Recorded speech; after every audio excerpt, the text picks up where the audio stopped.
Hello, everyone. Thank you very much and welcome back. Thank you very much for joining us once again. You hope you had a very good time.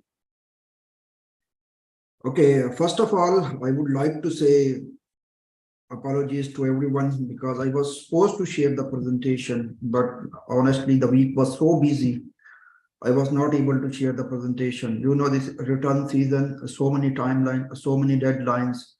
Apologies for this, but I'll try my best to share this presentation maximum by the weekend.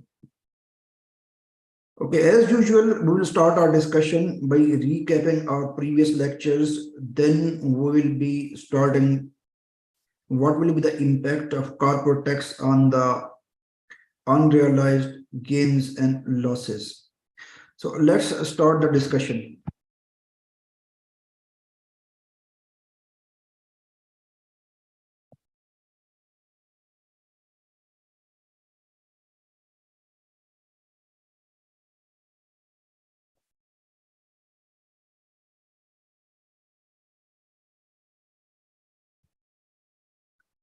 Okay, in our previous lectures till now, we have discussed overview of the corporate tax law. We have discussed resident and non-resident taxable persons. We have discussed exempt persons. We have discussed out of the scope persons. We have discussed UE sourced income, permanent establishment, and the history of the permanent establishment. Corporate tax registration based upon the guidance issued by the Federal Tax Authority. Application of corporate tax on partnership, application of corporate tax on free zones, application of corporate tax on the family foundations and trust. And our last lecture was how to compute taxable income. While discussing how to compute taxable income, we have decided that accounting profits calculated as per the prevailing accounting standard will be our base. And it will require some sort of adjustment. And the first adjustment that we discussed, it was the gains and losses, unrealized gains and losses. So this is the topic of the today. So first of all, we need to understand what is gain and loss on the assets. We all know this, what is the basically tax WDV or cost, what is the market value of the asset, it will be considered gain and loss. Assuming we bought one machinery value is 100,000 and the depreciation is 10%. After 2 years, the total depreciation for the 2 years will be 20,000. The remaining 80,000. 80,000 is my WDV, written down value. If I'm assuming my tax depreciation will be same like my accounting depreciation, assuming that the pattern of allocation of the assets, pattern of utilization of the assets same like as given in the accounting standards. So this accounting WDV will become my tax WDV as well. So this is the WDV, written down value of the asset. If the market value of the asset is assuming 90,000, it can be 70,000 as well. So if this is 90,000, 10,000 is my gain. Here 10,000 is my loss. This 10,000 gain, this 10,000 loss. This is how we can calculate. It can be gain or it can be loss. So this loss or this gain can be classified into two categories. First is unrealized or realized gain and loss. Realized gain and loss, if we're selling the asset and the gain that we're realizing at the time of sale, this is called my realized gain. And if I'm not selling the asset, just the gain that I'm booking in my paper, asset is in my hand, asset is reflecting in the books of account of the business, but we have some sort of gain, and this gain can be unrealized gain. So realized gain will be on sale basis and unrealized gain will be just in the papers, asset has not been sold. So this 10,000, whatever we have discussed on the previous slide, this 10,000, if the business is selling the asset and business is recognizing this 10,000, we will say this is a realized gain. If the business is not selling the asset and business is recognizing this gain, or not recognizing this gain, it will be considered unrealized gain. We'll discuss they need to recognize it or they should not recognize it. The question is basically in this whole webinar, whatever is the unrealized gain, we have just discussed cost is 100,000, depreciation, accumulated depreciation is 20,000, WDV is 80,000, market value is 90,000. This 10,000 is my unrealized gain. The question is, do we need to pay tax on this unrealized gain or not? This is the major question for this whole webinar. Do we need to pay tax on this 10,000 unrealized gain or not? This gain, as I discussed, it can be a realized gain, or it can be unrealized gain. It will come in our next discussions. What the law says basically, we need to go through this wording of the law collectively. So the article 23 of the law says, for the purpose of calculating the taxable income for the relevant tax period and subject to any condition that the minister may prescribe, the taxable person that prepare financial statements on an accrual basis may elect, this word is very important, may elect. So whoever is preparing the financial statements on accrual basis may elect to take into account, sorry for this, to take into the account gains and losses on realization basis in relation to, so whoever is preparing the financial statements on accrual basis, the person can take into account the gains and losses on realization basis in relation to all assets and all liabilities. This word is very important as well. All assets and all liabilities that are subject to fair value or impairment accounting under the applicable accounting standards. This is the second thing. Or all assets and liabilities held on the capital account. This word is very important. At the end of the tax period, whilst taking into account any unrealized gains or loss arising in relation with the assets and liabilities held on the revenue account. This is the wording of the law. So what the law is saying? Law is saying if the businesses or if the taxable person is preparing the financial statements on accrual basis, an option has been given to the taxable person and they may elect to pay tax on the unrealized gain and loss on realization basis related to all assets, related to all liabilities that are being measured at the fair value or that are subject to impairment accounting. This is the option one. Second option, they have given that the all assets and all liabilities which are reflecting in the capital account, they may elect to be subject to tax on realization basis, and the all assets and all liabilities which are reflecting in the revenue account, it will be subject to tax on unrealization basis. So these wordings are very important. First, they may elect. Second, what is the realization basis? Third, what is unrealization basis? Fourth, what is fair value assets? What are the impairment accounting assets? What are the capital account? What is the revenue account? All these things we'll discuss one by one in this webinar. So as I mentioned, this is just summary of the law. All assets and liabilities that are subject to fair value or impairment accounting under the applicable accounting standard, it can be recognized on realization basis. The taxable person can opt to apply the realization basis, and all assets and liabilities that are subject to fair value or impairment accounting under the applicable accounting standards are held on capital account. On these assets and on these liabilities, taxable person can opt to pay tax on realization basis. However, the gain and loss on all assets and liabilities held in the revenue account will be considered an unrealized basis. This that were discussed earlier. So the question, this means that the person can opt to be subject to tax. This is not compulsory. Can elect subject to tax on realization basis. If the person is not electing to be taxed on realization basis, then the person will keep paying tax on unrealized gain by the end of every year. The second thing, if whatever the treatment is being chosen by the person, it will be applicable on all assets and all liabilities. We cannot say like this, okay, this asset will be subject to tax and fair value. Sorry, this assets unrealized gain will be subject to tax and realization basis. This asset unrealized gain will be subject to tax and unrealized basis. We know we cannot pick and choose. We need to apply the same standard on all categories. All categories, it will be subject to tax. Unrealization gain will be subject to tax. Gain or losses will be subject to tax, or losses will be allowed on a realization basis, or it will be allowed on unrealization basis. Whatever is the treatment that we are adopting, it will be applicable on the whole category of the assets.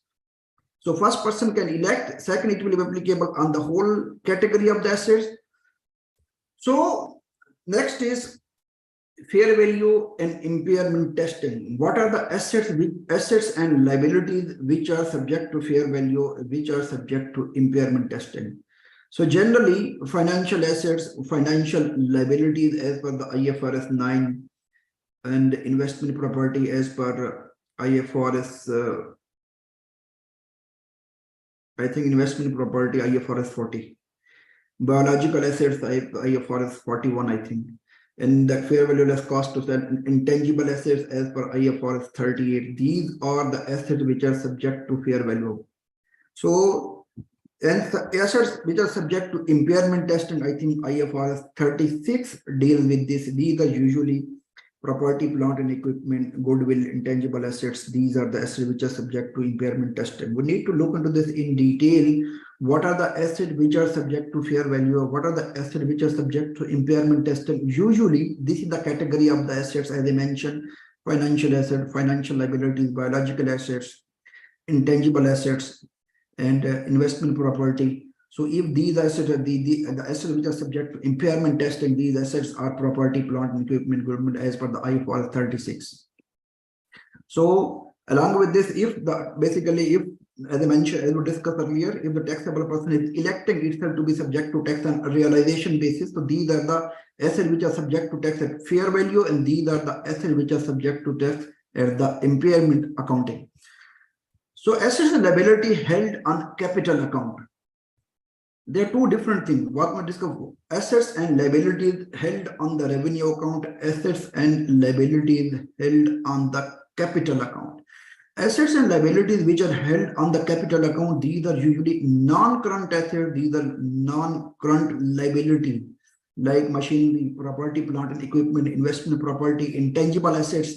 These are the non-current assets. It will be reflecting in the balance sheet. In the non-current assets category, these have a long-term life. It cannot be converted into the cash very quickly. So these are non-current assets, these are non-current liabilities. These non-current assets, these non-current liabilities will be reflecting in the capital account. As we discussed earlier, taxable person may realize, subject to election, gain and loss on the assets and liabilities subject to the fair value or impairment testing held on the realization basis. When the taxable person sells such assets and liabilities, the gain will be taxable and loss will be allowable. So whatever the gain they are making on the, if the assets are in the capital account, or if the assets are in the fair value treatment, or if the assets are subject to impairment testing, so annual basis, whatever is the gain or whatever is the loss, gain will not be subject to tax and loss will not be allowed for tax purposes if the person is electing itself. So whenever this asset will be sold on realization basis, gain will be subject to tax and loss will be allowable for tax purposes. So assets and liabilities held on the revenue account. So these are the basically short-term assets and liabilities expected to be converted into the cash or consumed within 1 year, like inventory items. So inventory items, these are the assets with a short-term life, and it can be converted into the cash within 1 year. So it will be recognized as assets and liabilities held on the revenue account. The assets and the liabilities are held for generating revenue rather than for use in the ordinary course of business. So this is the called asset held in the revenue account.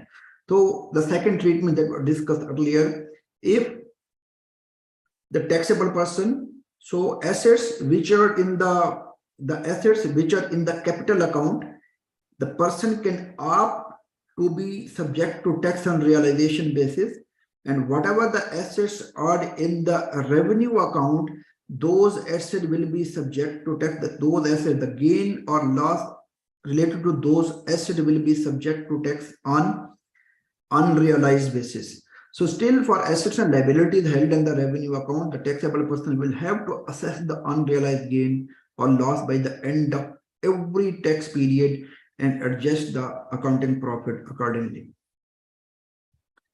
So this is a summary of our discussion related to the gain and loss.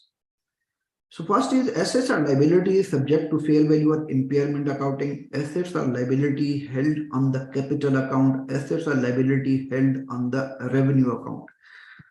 The first is assets and liabilities subject to the fair value or impairment accounting. The question is, elected gain and loss to be taxed at realization basis. The first question is, the taxable person has elected that the gain and losses to be taxed or to be allowed on realization basis. If the person has elected itself that gain and losses required to be taxed or allowed on realization basis, then all such assets and all such liabilities, gain and loss related to all such assets, gain or loss related to all such liabilities will be subject to tax on realization basis. And if the person has not elected gain and loss to be taxed at realization basis, even these are the assets which are at fair value, even these are the assets which are at impairment testing, then on all such assets, liabilities, unrealized gain is taxable by the end of every year and loss is allowable by the end of every taxable period. This is the first that we discussed in 23 sub article A, I think, AR1, whatever is. So this is the B. This area is 23 B or 2. So first is all assets which are subject to fair value, which are subject to impairment testing. If the person has opted, subject to tax on realization basis. If the person has not opted, subject to tax on unrealization basis. Now, the second option given in the law under the article 23 subclause B. Now the person, they are asking the person can classify the assets. These can the assets held on the capital account or asset held under the revenue account. Assets held under the capital account, person can opt to be gain and loss subject to tax on realization basis.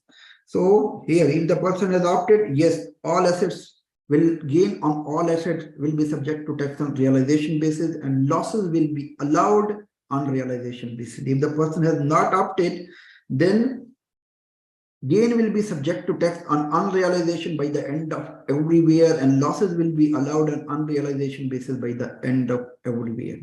Here for the assets and liabilities held on the revenue account, whatever the assets and liabilities like stock, like debtors, these assets and these liabilities are held under the revenue account. Once these are held under the revenue account, there is no other option, but we'll have to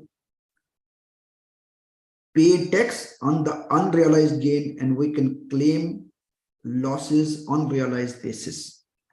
Hopefully everyone is clear regarding this. So this is the one example, pre-limited buys a stock for 500, which is part of the inventory item by the end of the year. The market value increases to 550. Pre-limited will be liable to pay tax on unrealized gain.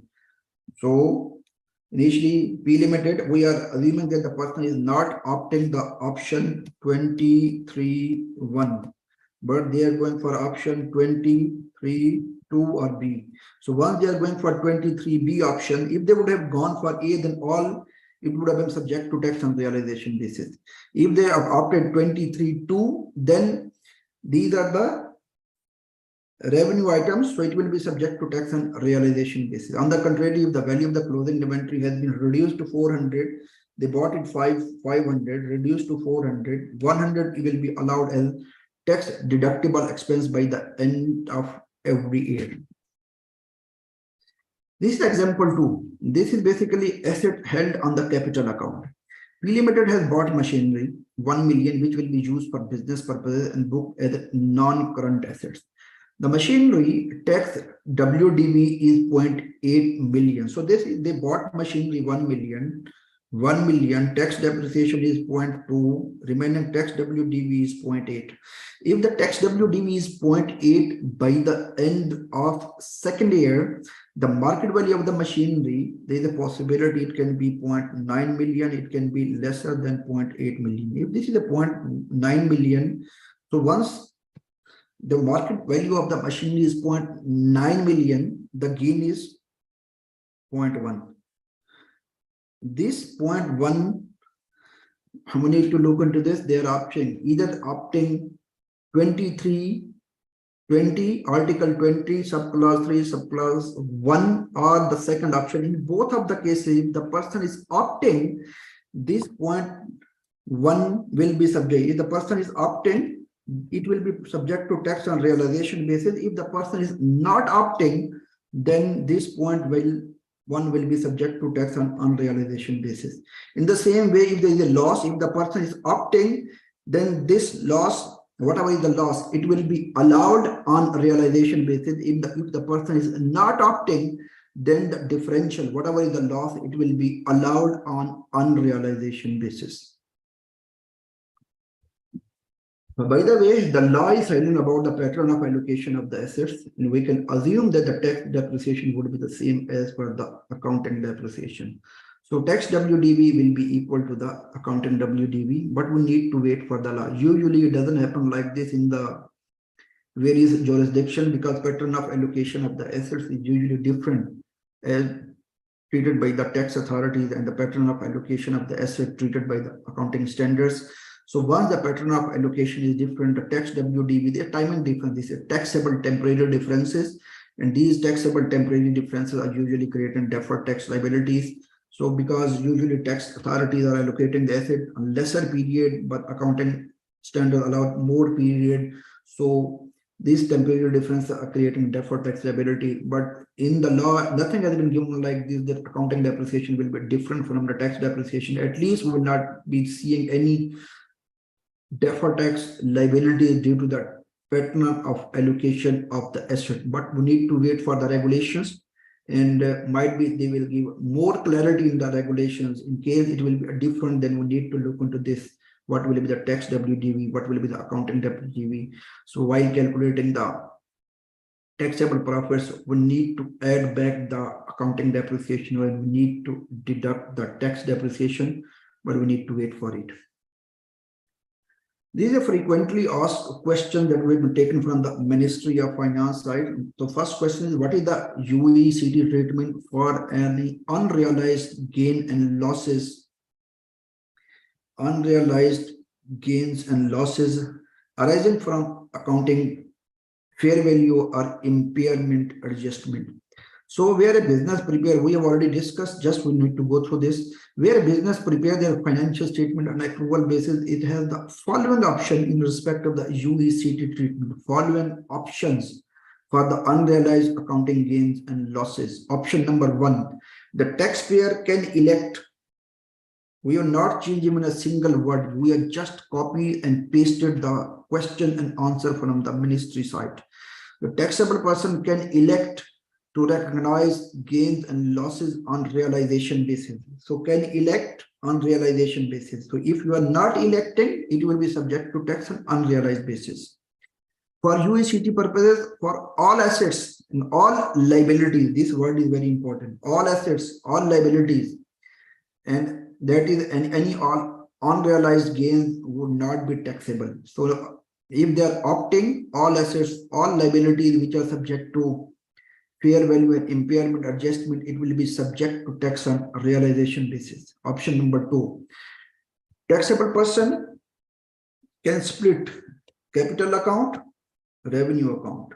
Revenue account, capital account, they can opt to be taxed on realization basis. Revenue account, they cannot opt. So taxable person, taxpayer can elect to recognize gains and losses on realization basis for UECT purposes for assets and liabilities held on the capital account only. This is important. So if you are applying, this is Article 23B, I think. This is Article 23(1). So B, they are asking for all assets, all liabilities which are on the capital account. The taxable person can opt to pay tax on the gains, accounting gains and losses on realization basis. That is only unrealized gain and loss in respect of assets and liabilities. Assets and liabilities held on the capital account would not be taxable or deductible, respectively, until they are realized. Unrealized gain and losses arising from assets and liabilities held on the revenue account would continue to be included in the taxable income on a current basis. So unrealized will be treated on unrealized basis. Sorry, unrealized gain and loss unrealized basis, and unrealized gain from the assets and liabilities which they have opted related to the capital account, it will be subject to tax on realization basis. Generally, assets and liabilities are considered to be held on capital account when they are not expected to be sold or traded with during the regular course of the business operation. We have already discussed that non-current assets, non-current liabilities, usually it falls under the category of capital assets held, assets and liabilities held on the capital account. The question number 2, what is the realization principle and when income realized for the UECT purposes? We have already discussed it's based upon the sale. It doesn't matter either you are getting money from the customer or not. If you are selling it, so realization principle will be triggered. As per many other corporate tax systems, the UECT regime allows taxpayers to apply the realization principle for determining their taxable income. This means that income will only be taxable and deduction will only be able to be taken if and when a gain and loss is realized. Realization would happen, for example, when the relevant asset is sold or terminated. They are not asking either you are getting money from the customer or not. Once you are selling, a realization principle will be triggered. Under the realization principle, the taxable income for each tax period would exclude gains and losses in respect of assets and liabilities that are subject to fair value impairment accounting. Under the realization principle, the taxable income for each tax period would exclude gains and losses in respect of assets or liabilities that are subject to fair value impairment accounting. Basically, you are saying this realization principle, if the assets and if the liability that already tax is being paid on the realization basis, so they are asking it will be excluded from it. How are capital gains taxed? Capital gain, though these capital gains, this is sale on the assets. It can be classified on equity and non-equity. Equity, different treatment we'll discuss in our next lecture. Non-equity, just we'll discuss in detail. Are capital gains exempt from UECT purposes? Yes, capital gains on the equity, if the conditions are being fulfilled, these are exempt. This is participation, basically, they say participation exemption regime. There's some certain requirement that the asset needs to, the share needs to be held by at least for a period of 2 years, 5% investment in the company, the certain conditions. If this all conditions are being fulfilled, then it will be exempt, otherwise it will be taxable. And other than this, all gains, other gain, capital gain would be treated as ordinary income and it will be subject to tax. This is over from my side. Thank you very much. If you have any question, you can drop me an email. You can drop an email to Faiza or any of us, and you can give us a call as well. It will be pleasure supporting you. As usual, we always listen you, we always understand, we always deliver. But apologies for the presentation, as I mentioned very beginning. So I'll try my best to share it maximum by the weekend. I appreciate it. Thank you very much. Thank you. Coming back to your questions. So for inventory, we have to add the margin that we expect to take and pay tax now, not now, by the end of every taxable period. So if you have bought an inventory, closing finished goods are in your bucket, and you are not opting all assets, you are not opting all liabilities, we are not, basically, you are not applying Article 23(1), then you are in the Article 23(2). If you are opting, then in this situation, all capital assets and liabilities in the capital account on realization basis. Inventory itself will be on realization basis. So what will you do? You will consider the value, you will consider what is the cost of the inventory. By the end of the tax period, you will consider revalue the inventory. What is the market value of the inventory? What is the difference? On the difference, you will be liable to pay tax. And if there is a loss, this loss will be allowed for tax while calculating the taxable profits. Second question, sir, do we need to notify FTA which options are opting? Law says electing. I personally believe you will be required to notify, and it will be required the approval of the FTA as well. So if you are getting the approval of the FTA, then you can apply the realization principle. If you are not getting the approval of the FTA, then you will keep following the unrealization basis. Means on my sale price. Yes, you can say, Mushtaq, you are very right. On your sale price, whatever the market value means fair market value, it will be considered a sale price. So what is the market value? What is the cost differential of the inventory? If taxable, if the market value is higher than the cost, gain will be taxable in the same period. Otherwise, it will be allowed if this is less than the cost. If the cost and market value is same, then you are not liable to do anything. I requested for the PPT last time. I apologize for 3 and 4 times. Honestly, I'm so sorry, guys. It was such a busy schedule. As I mentioned, so many things are going on. Even last night, I was working till 1:30 till 2 o'clock. Anyway, give me some time. By the weekend maximum, I'll be back. The issue is I can show you my presentation. This is in haphazard way, because in every lecture I am considering the slide, and whatever the previous slide I'm not putting in the proper order. For all next slide, give me some time, couple of days. At the weekend, I will put the slides in order. I will send a PPT to all of you. I will send the PDF file to all of you. So thanks a lot, sir. Thank you very much, guys. If any other question, I'm here to address your all questions. You are pretty welcome. No further questions. Okay, fine, no problem at all. Thank you very much. If you have any question, you can drop us an email. Have a lovely day. Thank you very much. Have a lovely day. Thank you. Bye-bye.